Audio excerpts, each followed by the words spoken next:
నమస్తే అండి, నేను మీ doctor Lakkireddy Kiran Kumar Reddy, senior international cardiologist, owners heart institute, Champapet, Hyderabad. So మనందరం కూడా హార్ట్ హోల్స్ అనేది వింటా ఉంటాము. ఇది ఆల్రెడీ ఇంతకుముందు కొన్ని వీడియోస్లో మనం డిస్కస్ చేసాము. ఈరోజు కూడా ఒక హార్ట్ హోల్ ఎలా క్లోజ్ చేస్తాం అనేది, అంటే ఓపెన్ హార్ట్ సర్జరీ అవసరం లేకుండా ఎలా క్లోజ్ చేస్తాం అనేది కూడా మీరు తెలుసుకోవచ్చు. సో ఈ రోజు డిస్కస్ చేయబోతే మనం ఏట్రియల్ సెప్టల్ డిఫెక్ట్ అంటాం. అంటే ఇక్కడ మనము చూడొచ్చు క్లియర్ గా, ఇక్కడ కింద 2 గదులు ఉంటాయి, దీన్ని వెంట్రికల్స్ అంటాము. పైన 2 గదులు ఉంటాయి, దీన్ని ఏట్రియం అంటాం. సో ఈ కింద గదుల మధ్యలో హోల్ ఉంటే దాన్ని వెంట్రికులర్ సెప్టల్ డిఫెక్ట్ అంటాం. ఈ పై గదుల మధ్యలో హోల్ ఉంటే ఏట్రియల్ సెప్టల్ డిఫెక్ట్ అంటాం. అలానే 3వ రకం హోల్ మనం ఇంతకుముందు డిస్కస్ చేసుకున్నాం. ఈ అయోర్టాకి పల్మనరీ ఆర్టరీ, అంటే లంగ్స్ కి సప్లై చేసే బ్లడ్ వెజల్ కి మన బాడీకి సప్లై చేసే బ్లడ్ వెజల్ మధ్యలో ఇంకోటి ఉంటుంది, దాన్ని పీడిఏ అంటాం. సో ఇవి 3 రకాలు. సో మనం ఈ రోజు డిస్కస్ చేయబోయేది ఏట్రియల్ సెప్టల్ డిఫెక్ట్. అంటే ఈ పై గదులు 2 లెఫ్ట్ సైడ్ రైట్ సైడ్ మధ్యలో కనెక్షన్ ఉంటుంది అనమాట, దాన్ని హోల్ అంటాం. సో దీన్ని ఏట్రియల్ సెప్టల్ డిఫెక్ట్ అంటాం. సో దీన్ని మనము ఓపెన్ హార్ట్ సర్జరీ అవసరం లేకుండా క్లోజ్ చేసుకోవచ్చు. మీకు చూపిస్తాను అది ఎలా చేస్తాం అనేది. ఇక్కడ చూడొచ్చు మీరు క్లియర్ గా కూడా. సో ఇక్కడ మనము ఒక చిన్న ట్యూబ్ వస్తా ఉంది పైకి, అంటే మనం ఈ ఎక్కడైతే ఈ కింద గది ఉందో మనం, అంటే ఫిమరల్, మన ఆర్టరీ తొడలో నుంచి ఫిమరల్ వీన్ నుంచి కింద వీనస్ ఉంటుంది. ఈ వీనస్ లో నుంచి ఇక్కడికి ఎంటర్ అవుతాము, ఇక్కడ నుంచి ఇక్కడికి ఎంటర్ అవుతాము రైట్ సైడ్ ఏట్రియం నుంచి. అక్కడ నుంచి లెఫ్ట్ సైడ్ ఏట్రియం లోకి క్రాస్ అవుతాం అనమాట. అంటే హోల్ ద్వారా రైట్ నుంచి లెఫ్ట్ కి క్రాస్ అవుతాం. క్రాస్ అయిన తర్వాత ఇలా ఒక ట్యూబ్ అనేది మనం ఉంచుతాము. ఓకే, సో ఉంచిన తర్వాత దెన్ మనం డివైస్ అనేది తీసుకొని వస్తాం.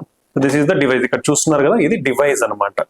సో ఆ డివైస్ ఒక్కొక్కసారి సరిగా కూర్చోకపోవచ్చు. సో ఎందుకంటే మనకు రిమ్స్ అనేది ఇంపార్టెంట్. అంటే ఆ డిఫెక్ట్ ఏదైతే ఉందో ఈ డివైస్ అనేది కూర్చోనికి కరెక్ట్ గా ఇట్లా పట్టుకోనికి సమ్ రిమ్స్ అనేది ఉండాలన్నమాట, సమ్ సపోర్ట్ అనేది ఉండాలి. ఈ సపోర్ట్ ఉంటే కరెక్ట్ గా ఈజీగా కూర్చుంటుంది. ఒక్కొక్కసారి ఇది ఆల్మోస్ట్ 7 to 8 డైరెక్షన్స్ లో రిమ్స్ అని ఉంటాయి. సో ఒక్కొక్కసారి ఒక్కొక్క సైడ్ లో ఉండే రిమ్ డెఫిషియెంట్ ఉండే, అంటే లేకపోవచ్చు, సరైన లెంత్ లేకపోవచ్చు అనమాట.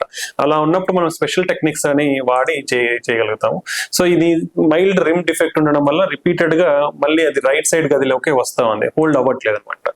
సో దెన్ మనం ఏంటంటే డిఫరెంట్ టెక్నిక్స్ ద్వారా మనం దీన్ని క్లోజ్ చేస్తున్నాం అనమాట. సో ఇక్కడ చూడొచ్చు ఫైనల్ గా ఎన్నిసార్లు ట్రై చేసినా కానీ ఈ డివైస్ అనేది కిందికి వస్తా ఉంది. సో దెన్ మనం ఏం చేసామంటే ఇంకో సైడ్ నుంచి కూడా ఇట్లా ఇంకో బెలూన్ అనేది పార్క్ చేస్తాం. బెలూన్ అసిస్టెడ్ టెక్నిక్ అంటాం అనమాట. సో కొంచెం పెద్ద సైజు హోల్స్ ఉండి ఈ రిమ్స్ అనేది డిఫెక్ట్ ఉన్నా కూడా మనం ఓపెన్ హార్ట్ సర్జరీ అవసరం లేకుండా ఈ డివైస్ అనేది కూర్చోబెట్టచ్చు సేఫ్ గా. సో ఇలా బెలూన్ సపోర్ట్ తీసుకొని దెన్ దాని తర్వాత మనము డివైస్ అనేది తీసుకొని వస్తాము. డివైస్ తీసుకొచ్చేసి దెన్ మనం దాన్ని స్లోగా డిప్లాయ్ చేస్తాం అనమాట. ఇక్కడ మీరు క్లియర్ గా చూడొచ్చు, ఈ బెలూన్ అనేది ఇన్ఫ్లేట్ చేసి ఉంది. ఈ బెలూన్ ఇన్ఫ్లేట్ చేసిన తర్వాత మనం డివైస్ అనేది లెఫ్ట్ సైడ్ ఫస్ట్ రిలీజ్ చేస్తాము. లెఫ్ట్ సైడ్ రిలీజ్ చేసిన తర్వాత రైట్ సైడ్ రిలీజ్ చేస్తాము. ఓకే, స్లోగా మళ్ళీ ఆ బెలూన్ ఏదైతే ఇన్ఫ్లేట్ చేసినామో దాన్ని మళ్ళీ నిదానంగా డీఫ్లేట్ చేస్తాం, అంటే తగ్గిస్తాం అనమాట. సో మీరు క్లియర్ గా చూడొచ్చు.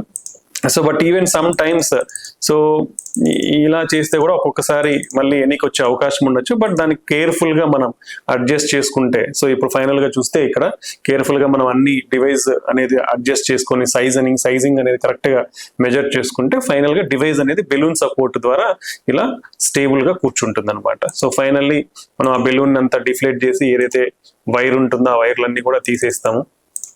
తీసేసిన తర్వాత దాన్ని చెక్ చేస్తాం, స్టేబుల్ గా ఉందా లేదా అని చెక్ చేస్తాం. చెక్ చేసిన తర్వాత మల్టిపుల్ టైమ్స్ మనం 2D ఎకో స్కాన్ లో ఈ విగ్లింగ్ టెస్ట్ అంటాం, అంటే మళ్ళీ ఎనికి వస్తా ఉందా లేదా అని చెక్ చేసుకున్న తర్వాత ఫైనల్ గా మనం ఆ డివైస్ ని రిలీజ్ చేయడం జరుగుతుంది. సో మీరు ఇక్కడ చూడొచ్చు, ఫైనల్ గా మనం డివైస్ ని రిలీజ్ చేస్తాం.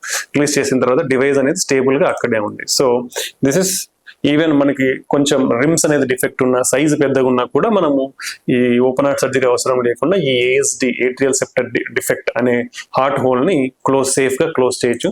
సో ఈ patient almost with in next day patient discharge చేసాం. ఆల్మోస్ట్ 2 months అయింది. పేషెంట్ is స్టేబుల్, అంతా కూడా మంచిగా ఉంది. ఆ రైట్ టు లెఫ్ట్ అనే హోల్ కూడా పూడిపోయి అటు పక్క నుంచి ఇటు పక్కకి అనేది కూడా బ్లడ్ లేకుండా సక్రమంగా తన హార్ట్ అనేది ఫంక్షన్ అవుతా ఉంది. సో ఇది atrial septal defect. So atrial septal defect అనేది చాలా safe, very very very safe procedure. Very very rare minor complications ఉంటాయి. చాలా సేఫ్ గా ఓపెన్ హార్ట్ సర్జరీ అవసరం లేకుండా ఇలా డివైస్ ద్వారా మనం దాన్ని క్లోజ్ చేసుకోవచ్చు. ఇదండి ఇవాల్టి మన education program. Thank you very much.